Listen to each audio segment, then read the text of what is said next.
Sana daha büyük ödül yarışmaya katılması olması memnun ediyor gerçekten. Yani hem öğrencilerin hem sayılarını kazanmış olması da başka bir manada söylüyor. Bu yarışma herkes için 7'den 70'e indiniz. Ama arkadaşlar razı olsun. İnşallah daha güzel ödüller inşallah böyle kazanırsınız. Ne zaman gidiyorsunuz yarışmaya? 2025 yılı Peygamber Sevdaları tarafından her yıl düzenlenen siyer yarışmasına öğrencileri teşvik babından bu sene ben de kaydımı yaptım. Yarışmaya katıldım. Gerçekten şimdiye kadar siyer alanında yüzlerce kitap okumuşum.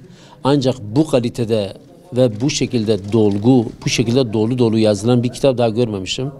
Bu kitabı yazanlardan, emeği geçenlerden, bu yarışmayı düzenleyenlerden Allah razı olsun. Gerçekten Resulullah sallallahu aleyhi ve sellem hakkında لَقَدْ كَانَ لَكُمْ ف۪ي رَسُولُ اللّٰهِ اُسْوَةٌ حَسَنَةٌ ayet-i kerimesi mucibince her Müslümanın Resulullah sallallahu aleyhi ve sellem'in hayatını birebir takip etmesi için, taklit etmesi için onun hayatını iyi bilmesi gerekiyor. Ben de hem teşvik babından hem de kendim de böyle en azından manevi değeri yüksek olan bir hediye kazanarak öğrencilerime örnek olmak istedim. Allah yarışmayı düzenleyenlerden razı olsun. Peygamber sevdalarına ayrıca teşekkürlerimi bildiriyorum. Hocalarımızın teşvikiyle siyer sınavına katıldım. Bu sene işte 7. defa katılıyorum.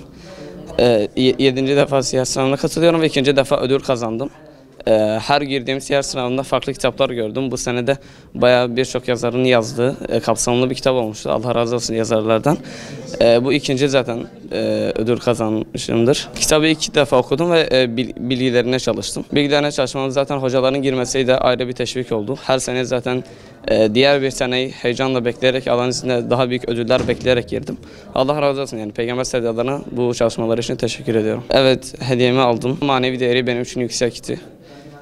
Bundan dolayı Peygamber sevdalarına teşekkür ediyorum. Allah razı olsun. Allah'ın izniyle bir dahaki siyer sınavını heyecanla bekliyorum. Siyer yarışmasına 5 seneden fazladır katılıyorum. Katılım göstermeye çalışıyorum.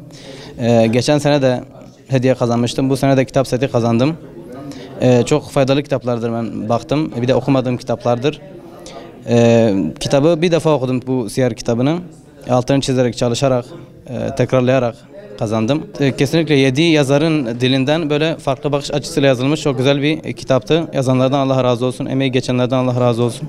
Tabii ki birçok yerde bizi etkileyen birçok durumla, yani yazıyla karşılaştık. Bütün yazarların bakış açısını da o kitaba yansıtmış oluyordu zaten kitap. Çok faydalı bir kitaptı. Peygamber Efendimizin hayatını yani farklı bakış açısıyla öğrenme fırsatını bulduk bu siyer yarışmasıyla. Tabii asıl kazanımlarımız bu kazandığımız hediyeler değil, Peygamberimizin hayatından kazandığımız örneklerdir. Kesinlikle her sene yapılsın, çok faydalı buluyorum. Katılmayan herkes de katılsın. Hem faydalı, yani denildiği gibi hani kaybedeni olmayan bir sınav.